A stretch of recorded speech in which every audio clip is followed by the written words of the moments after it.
ვახტანგ კაპანაძე, GeoCase-ის თავდაცვისა და უსაფრთხოების მიმართულების დირექტორი, გენერალ-მაიორი ჩაგვერთვება პირდაპირ ეთერში.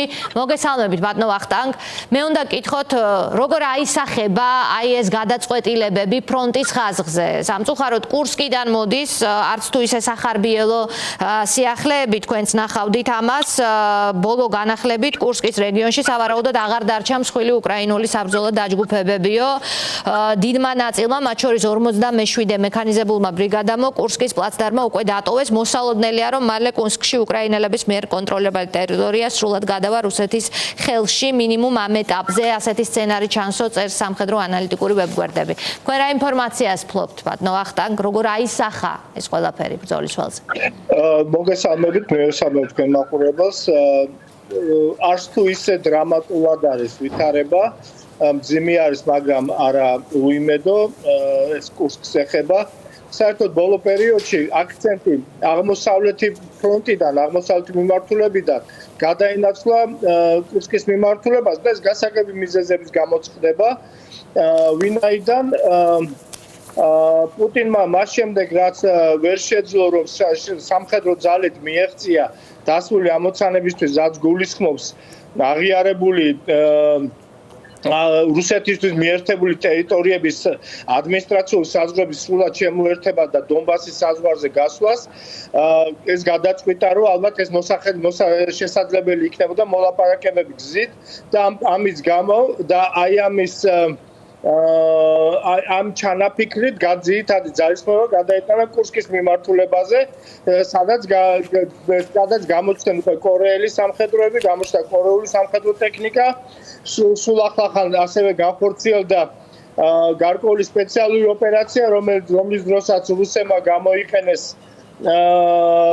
ესე იგი გაუქმებული, უბრალოდ შეჩერებული გაზის მილი და სადღაც 12 კილომეტრის მანძილზე იარეს და შევიდნენ კურსკის სიღრმეში, თუმცა ეს როგორც ბევრი მათი სხვა გათვლები იყო არაზუსტი, არასწორი.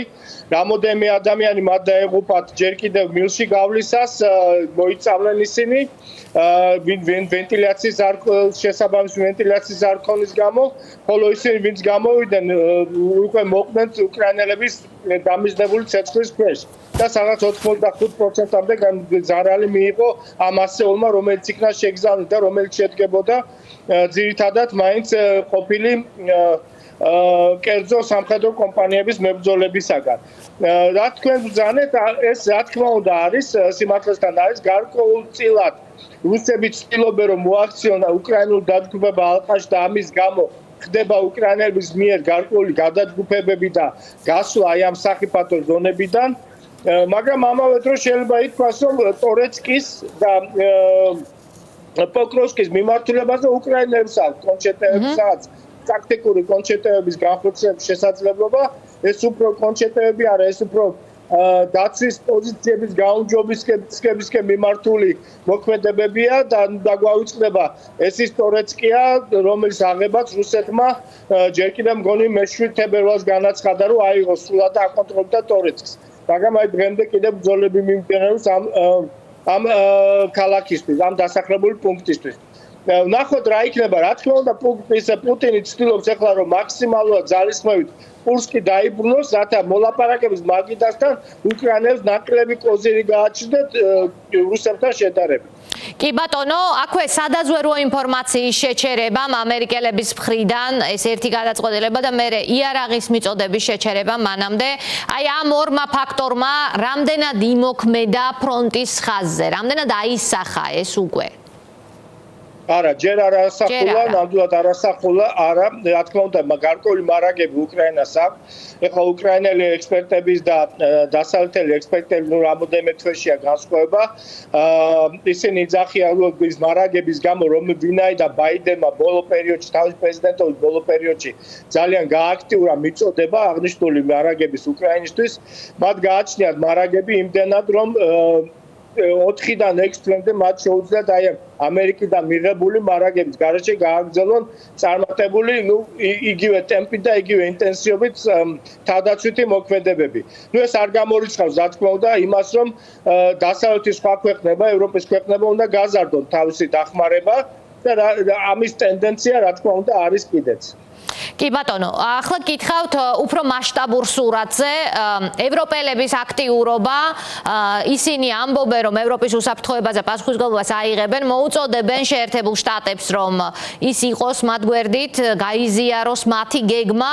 ჯერჯერობით არ ვიცით საბოლოო ჯამში რა პოლიტიკას აირჩევს ტრამპის ადმინისტრაცია, ნაადრევია ყველა წინასწარმეტყველება ამ მიმართულებით, მაგრამ მოდით დავიწყოთ ამ სცენარის განხილვა. ევროპელები პასუხისმგებლები საკუთარ უსაფრთხოებაზე გაზრდილი სამხედრო დანახარჯებით. ამ შემთხვევაში შეძლებს თუ არა ევროპა ამერიკის აქტიური მხარდაჭერის გარეშე ევროპის კონტინენტზე უსაფრთხოების შენარჩუნებას, უკრაინელების მხარდაჭერას, ისე რომ პუტინი დამარცხდეს ამ ბრძოლაში? მოდით ისტორიას თუ გადავხედავთ, ჩვენ დავწმუნდებით, რომ თუნდაც პირველი მსოფლიო ომის, თუნდაც მეორე მსოფლიო ომის დროს ამერიკა თავიდანვე არ ერთვებოდა ევროპელი ქვეყნების დასახმარებლად, მოკავშირე ქვეყნების დასახმარებლად, თუმცა საბოლოოდ მაინც აკეთებდა ამ მნიშვნელოვან ნაბიჯს. მე დიდი იმედი მაქვს, რომ აღნიშნული გაგრძელდება და ამერიკა ვერ იქნება ვერანაირად დიადი გულისხმობ ტრამპის მოტოს, რომელსაც იძახის მუდმივად ვერ გახდება ამერიკა დიადი, თუ ის ჩამოშორდება და იზოლაციაში მოიქცევს თავის თავს. ეხლა რაც შეეხება ევროპას, მოდით შევთანხმდეთ ეს ელემენტარული გათვლების და რესურსების საკითხებია, როგორ გვერდზე გადავდოთ რაღაც სუბიექტური დამოკიდებულება და წარმოსახვა იმის, რომ რუსეთი არის საბჭოთა კავშირის მემკვიდრე, ნამდვილად არ არის რუსეთის საბჭოთა კავშირი, ნამდვილად არ აქვს რუსეთს ის აღმოსავლეთ ევროპის შესაძლებლობები და 15 რესპუბლიკის მხარდაჭერა, როგორც საბჭოთა კავშირს ჰქონდა და შესაბამისად მისი აღქმა, როგორც საბჭოთა კავშირი, ნამდვილად არ იქნება სწორი. დამეთანხმებით ალბათ და მე არ მეგულება არც სამხედრო ექსპერტი და არც ალბათ ეკონომისტი, რომელიც იტყვის, რომ რუსეთი, რომელიც ეკონომიკურად არის სადღაც ბრაზილიასა და იტალიას შუაში, თავის ეკონომიკური პოტენციალით შეძლებს და გაუტოლდება შეეჯიბრება ეკონომიკურად ევროპას.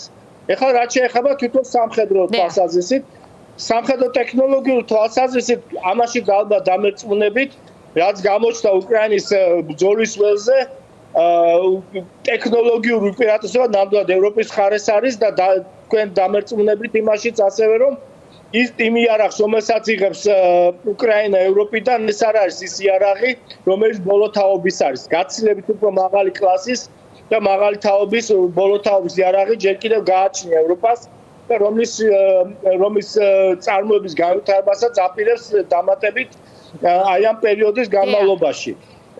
რაც შეეხება უშუალოდ ყველაზე დიდი რესურსი სათითაოდ რო ჩამოთვალოთ კომპონენტები, ახლა რა თქმა უნდა საჰერო ძალები ვერ შეედრება რუსეთი ევროპისას, საზღვაო ძალებზე საერთოდ ლაპარაკი არ არის, რასაც ჩვენ ხედავთ შავი ზღვის ფლოტის თუ ბალტიის ფლოტის შესაძლებლობიდან გამომდინარე.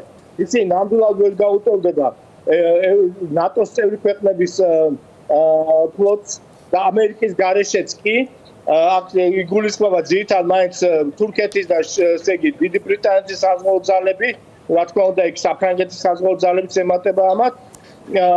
ასევე ერთადერთი ყველაზე მთავარი ფაქტორი, რომელსაც მუდმივად ისმის და მუდმივად არის საუბარი, ეს არის ადამიანური რესურსი. ელემენტარულად რო ავიღოთ დიახ ადამიანური რესურსი თვალსაზრისით რუსეთი თავის მოსახლეობით 157 მილიონიანი მოსახლეობით, რა თქმა უნდა უკრაინას მოსახლეობაზე გაცილებით დიდი არის, მაგრამ თუ უბრალოდ ესე არითმეტიკა შევადარებთ ერთმანეთს რიცხვებს, მაშინ უკრაინასთან ერთად თუ ჩვენ ჩავთვლით პოლონეთს, თუ ჩვენ ჩავთვლით საფრანგეთს, თუ ჩვენ ჩავთვლით დიდ ბრიტანეთს, თუ ჩვენ ჩავთვლით გერმანიას და თუ ჩვენ ჩავთვლით თურქეთს, ეს გაცილებით სამჯერ მეტი იქნება მოსახლეობის თვალსაზრისით, რესურსის თვალსაზრისით, ვიდრე გააჩნია რუსეთს. აქ ერთადერთი რაში მართლა ნამდვილად დიდი უპირატესობა გააჩნია რუსეთს, ეს არის ბირთვული შეიარაღება. რა თქმა უნდა, ხა საფრანგეთი, დიდი ბრიტანეთის ბირთვული პოტენციალი 500-მდე თუ ასე საბრძოლო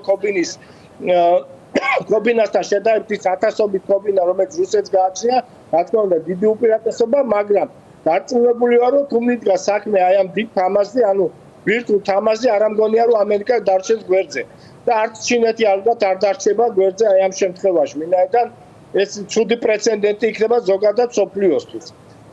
ასე რომ მე მიმაჩნია, რომ ევროპას სრულად აქვს იმის შესაძლებლობა თუ კი მოინდომებს და მე ამის ტენდენციას ვხედავ, რომ შეძლოს უკრაინის ისე დახმარება, რომ უკრაინამ გააგრძელოს წარმატებითი თავისი საბრძოლო მოქმედებები, თავდაცვითი მოქმედებები.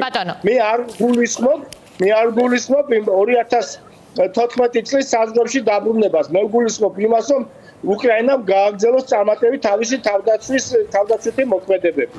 კი ბატონო, დიდი მადლობა. ჩვენ დავიტოვოთ იმედი, რომ ევროპა შეძლებს საკუთარ უსაფრთხოებაზე პასუხისმგებლობის აღებას და უკრაინის გვერდში დგომას ბოლომდე. წინააღმდეგ შემთხვევაში მსოფლიოს საერთოდ იცვლება, ხდება შესაძლებელი სხვა ქვეყნის ტერიტორიული მთლიანობის დარღვევა, მასზე თავდასხმა, მერე ბოდიშის მოუხდელად რაღაც ტერიტორიის დაგანონება და ასე შემდგომ. ეს აბსოლუტურად ახალი მსოფლიო დღის წესრიგია, რომელიც იმედი მაქვს, რომ არ გახდება რეალობა. მადლობა ვახტანგ კაპანაძეს, რომელიც იყო ჩვენი სტუმარი, ჯეოკეისის თავდაცვისა და უსაფრთხოების მიმართულების დირექტორი, გენერალ-მაიორი. ასეთი იყო პოლიტიკის ფორმულა დღეს. მე აქ დაგემშვიდობებით, თქვენ კი წინ გელით ახალი ფორმულა.